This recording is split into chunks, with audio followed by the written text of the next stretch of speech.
Estamos de volta, programa Voz do Sul, aqui na Post TV nesta segunda-feira. E para começar a semana, a gente vai falar de literatura por aqui, de arte, porque a escrita é uma arte. Eu converso com ele, que é escritor, Jimmy Ramos. Seja muito bem-vindo, prazer te receber aqui. Bom dia. Bom dia, obrigado à Post TV pela oportunidade. Minha primeira vez aqui, mas com certeza a gente vai dar o segmento Com nas outras certeza, obras. com certeza. A gente vai te receber muitas vezes por aqui ainda. Jimmy, eu queria que tu começasse contando pra gente um pouquinho da tua história aí com a escrita, como que começou teu afeto aí por escrever, como é que começou isso pra ti? Na década de 1990, nós tínhamos uma banda, né, de thrash, death metal, e eu era o letrista, né? E eu escrevia as letras, a gente cantava em inglês, né? E eu já escrevia em inglês. E foi aí que eu comecei a pegar o gosto, né, por escrever, por passar as ideias, os pensamentos, as opiniões, né, pro papel, né, daí em forma de música. Aí quando a banda, né, vamos dizer assim, que deu uma parada na coisa toda, né, que já era o ano 2000, eu entrei na faculdade, né, de letras, aí resolvi fazer letras por conta dessa minha paixão que foi despertada, né? Aí eu lancei o meu primeiro livro na universidade ainda, né? Que é um de poesias, né, que continha as letras da banda. Aí eu fiz um apanhado geral de tudo que eu escrevi, da banda e mais as poesias escritas na faculdade e saiu o Teatro da Alma.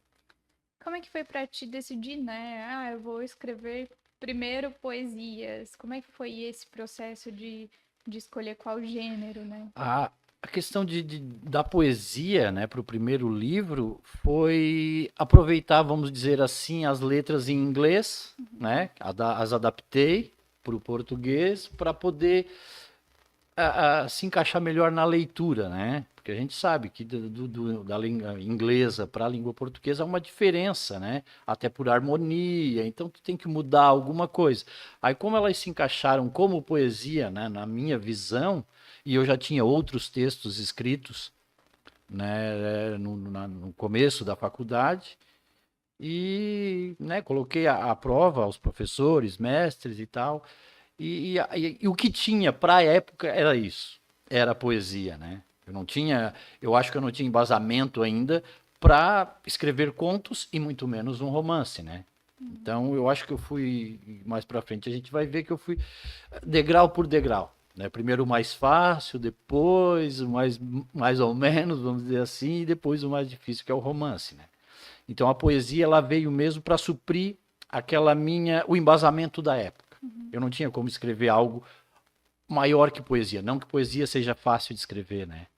É bem complexo também, mas são textos mais curtos, então é mais fácil de tu administrar essa tua, né, a escrita dele, da poesia. E a faculdade, ela também dá essa possibilidade, né, do acesso à técnica da escrita, né? E aí isso também é aprimorado durante esse teu tempo de estudo de letras. Sim, foi exatamente isso. Exatamente isso, Natália, que fez com que eu, né, primeiramente, né, teorizasse a respeito da teoria, da poesia, para depois eu ir para o conto, né? Ir para o conto. Porque com essa técnica aprendida lá, né, e com as leituras, tu consegue essa inspiração e transformar as ideias, né, num texto mais longo, na prosa, né, no caso do conto. E como é importante, né, Jimmy, a leitura também, né, para acrescentar aí na escrita. Escreve bem quem lê bastante, né? Eu sempre falo isso. Escreve bem quem lê muito, fala melhor quem lê bastante, né? Então eu acho que é requisito. Requisito para muita coisa na vida da gente é a leitura, né? Requisito para a vida da gente é a leitura, porque ela te traz, ela te abre portas, né? Ela te faz uma pessoa, vamos dizer assim, melhor, né? E ela muda o teu mundo. E a partir do momento que a leitura está mudando o teu mundo, ela faz com que o mundo à tua volta seja mudado também. Isso é prática, é empírico, tu consegue, é quase palpável essa mudança que a leitura faz na vida da pessoa, né? E daí a questão de tu ler para escrever é imprescindível, né? Não tem como escrever sem ler. O que tu mais gostava de ler antes de se tornar um escritor? Natália, é complicado, porque é muita coisa, né? Mas assim, Machado de Assis, Edgar Allan Poe, Ernest Hemingway, vou ver o que mais, José de Inclusive, tu Alencar, estás com a camiseta eu do tô com Edgar um Allan Poe, Poe. né? Então são dois autores, né, que me cativam muito e que me fazem pensar a escrita. O Machado de Assis e o Edgar Allan Poe. Claro que tem vários outros, né? Mas esses dois, eles foram, digamos assim, um esteio para eu, né, ficar, né, continuar escrevendo, aliás. Continuar. E são referências para ti também na tua escrita? Sim, muito, muito. Hoje talvez nem tanto, mas no começo era muito, né? Isso não sou eu quem diz, né? Eram os professores e mestres que tiveram contato com os meus textos e afirmavam isso. Tu tem muito de Machado, tu tem muito de Poe, tu tem muito de Baudelaire, tu tem muito. Não tem como, né? Tu vamos assim, se desvencilhar dessa inspiração. Claro que as tuas ideias, o teu jeito de contar é diferente, mas sempre tem um quê. E até é bom, né? Porque não tem como tu escrever, porque algo novo, original, jamais visto, isso é impossível. É o cíclico, né? É o que vai se reciclando, vai se mudando, criando roupa nova. E a escrita é isso. É ir se inventando e pegando o clássico para tu manter o alicerce bem, bem sólido. E no que tu achas, assim, que traz um pouco, né? Talvez a linguagem, que é um pouco mais carregada, mais estruturada também. No que se assemelha? No começo, né, nos meus primeiros, eu acho que talvez até o terceiro livro, a linguagem era mais rebuscada, né? Ouvi até às vezes assim uma anedotinha de, mas para ler o que tu escreve eu tenho que estar com um dicionário do lado. Hoje a gente não tem mais dicionário, mas naquela época ainda tinha, É né? o Google É o hoje. Google, né? Tu tem que dar um Google, tu tem que pegar um dicionário, porque a linguagem é rebuscada, são palavras difíceis. Como eu aprendi tudo isso, né, com o Machado, com o Edgar Allan Poe, para mim era normal essas palavras. Né? Não era não era uma linguagem de 1888, por exemplo, né? Mas diziam ser difícil. E com isso eu fui me adaptando, eu fui transformando a minha escrita mais acessível, não sei. Não que fosse tão complexa, mas ela se tornou mais fácil de ler. Até porque com os cursos de escrita criativa, outros estudos, né, pós-faculdade, né, muita coisa, né, eu estudei para fazer um livro, por exemplo, é muito estudo. E com isso eu fui aprendendo que não dá para rebuscar muito, porque tu tem que ser mais prático, vamos dizer assim. Então eu fui me adaptando. Por isso que eu digo que hoje eu não tenho tanto de Machado nem de Poe. Mas aquela fagulha lá, aquela chama está sempre acesa. Só que agora tem de entrar numa linguagem mais atual, vamos dizer assim, né? A gente traz aqui, né, algumas das tuas obras. Eu queria que tu mostrasse pro pessoal de casa as tuas capas e contasse um pouquinho também de cada livro teu. Esse é o Teatro da Alma, né? Não sei para onde eu mostro aqui. Aqui, esse é o Teatro da Alma, é o primeiro livro de poesia, né? Que foi escrito em 2002. Esse aqui é o meu primeiro livro de contos, chamado Homines. Né? Ele traz uma ideia do ser humano enquanto ser social. Então, cada conto tem uma história bem distinta, falando do ser humano em si. Né? São situações cotidianas que trazem o ser humano na sua essência. Então, a gente vai ver muito de cada conto ao nosso redor. Né? E esse aqui foi o meu primeiro trabalho em prosa. Né? Quando a poesia já me parecia assim, meio esmaecida, meio fraca. Né? Em 2015, eu lancei O Homem que Odiava a Deus, né? Esse aqui é uma obra mais complexa, né? Aqui ainda tem muito carregado o povo, Machado de Assis, né? Ele se passa na ditadura militar, então é uma obra mais não com cunho político, Mais mas histórico é também. factual, né? Da história passada pela personagem Emiliano, que vive nos anos da ditadura no Brasil, tá? Em 2017, eu juntei uns contos que estavam parados na gaveta e lancei o Papéis Esquecidos, né? Que enquanto eu escrevi O Homem que Odiava a Deus, o Papéis Esquecidos estava na gaveta, ou seja, estava no arquivo, naquela pasta. Então eu dei uma analisada neles, repaginei e lancei o Papéis Esquecidos. Em 2019, eu lancei o Bem-Aventurado. É um outro romance, com a linguagem mais simples, tá? Mas com um enredo mais denso, mais sucinto, né? E carregado de simbologias, né? Ele trata de um assassino, né? Que mata, obviamente, um assassino mata, né? E deixa uma mensagem de bem-aventurança. Então ele traz cada assassinato ele deixa uma mensagem do Sermão da Montanha. Então daí tem todo o desenrolar, enquanto isso vidas, né, seguem paralelas a essas notícias que são dadas pela mídia, né? Ele se passa no Brasil nas décadas de 70, 80. E por fim, né, o Papel, Caneta e Outros Papéis é um livro de contos, traz 20 contos, né, concebido um pouco durante a famigerada pandemia, né, traz também a mesma carga do Hominis, humano, na sua forma mais crua e real, né, sentimentos, sofrimentos, né, o padecimento de cada ser enquanto o ser social e do jeito que ele carrega todas as máculas, né, todas as mazelas dele e ele joga para a sociedade em forma de vários, né, vários modos.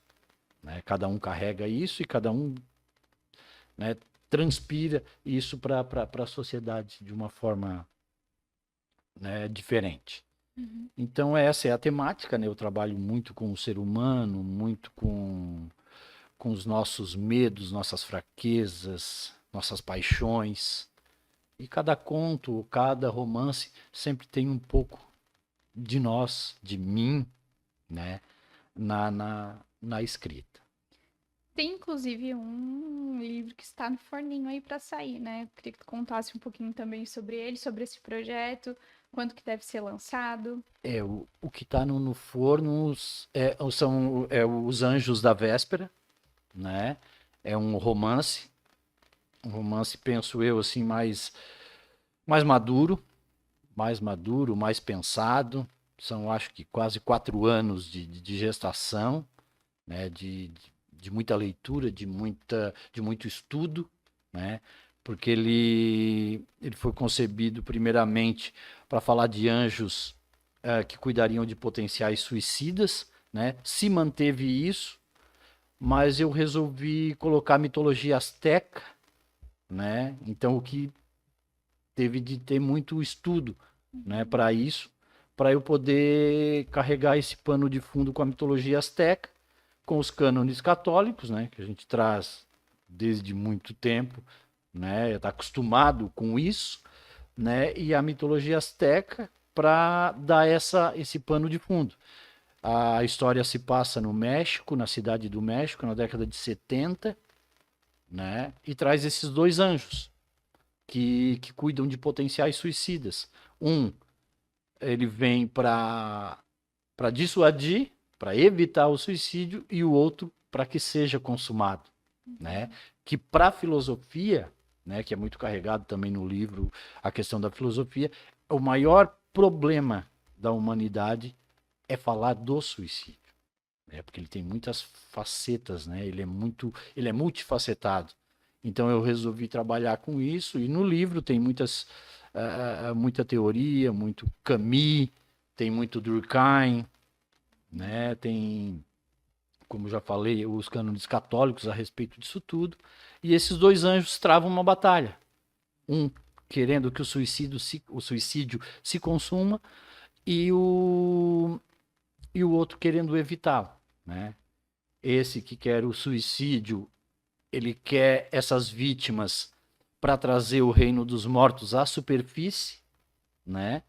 Para concretizar esse intento dele, né? Que é esse trabalho dele, né? Que eu trato bastante ali como um trabalho. Cada um tem o seu trabalho, né? Então, e eu trabalhei o Anjos da Véspera assim mais num formato de série de TV. Eu pensei desse jeito. Cada capítulo separado, né, com uma união, né, interligados em todos, para no final, né, tu ter o clímax. Né? Então há várias vidas paralelas correndo entre a batalha dos dois.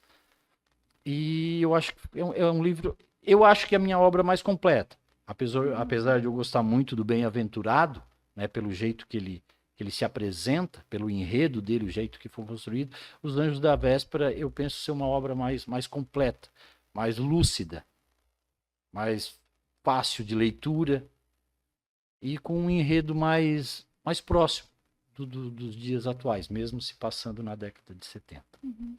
Eu percebo que tu consegues escrever um enquanto o outro tá também em processo de escrita. Como é que é isso pra ti, assim? Você consegue conciliar?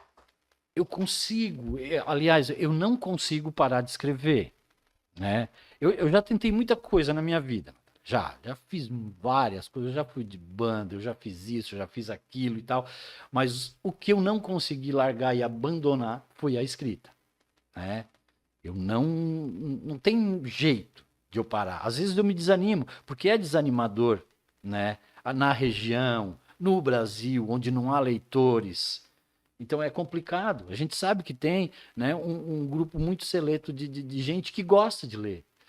Mas a leitura no país é muito complicado. Se tu pegar as estatísticas, é desanimador. Não dá vontade de escrever porque não tem quem leia. Então é complexo, mas eu não consigo parar de escrever. Enquanto o Anjos da Véspera estava terminando, fazendo revisão, eu estava escrevendo um livro de contos e eu terminei um direcionado à filosofia. Está pronto lá. Para imprimir. E dinheiro para isso tudo. Como a gente não Recurso. tem recurso, né? Se tu pegar, por exemplo, as minhas primeiras obras, tem uma grande diferença de tempo entre uma e outra. E depois que ficou mais fácil, digamos assim, por conta do jeito que as coisas estão hoje, é fácil publicar. O mais difícil é encontrar quem leia. É um dilema, mas eu não paro de escrever. Eu tenho 2 livros prontos, fora um que ainda não foi lançado. Então eu não paro. Não consigo parar, na verdade. Eu acho que se eu parar, eu morro. É uma coisa incrível, né? Parece até meio, sei lá como dizer isso, mas é coisa de louco. Coisa de louco. Recentemente tu entraste também para a Academia de Letras, né? Sim. O que mudou e qual que é a experiência de fazer parte, de fato, da academia?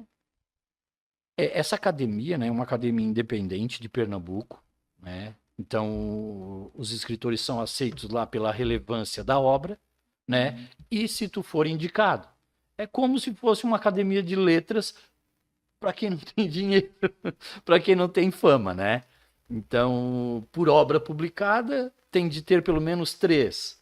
E uma indicação, né? O meu professor da faculdade, né? O mestre Otávio Zanella, mestre em teoria da literatura, poeta também, ele me indicou, né? E pela obra eu consegui ser aceito lá, né? A Academia Independente de Letras e a Ordem Scriptorium, né? É pouco, parece ser irrelevante, sim, mas não.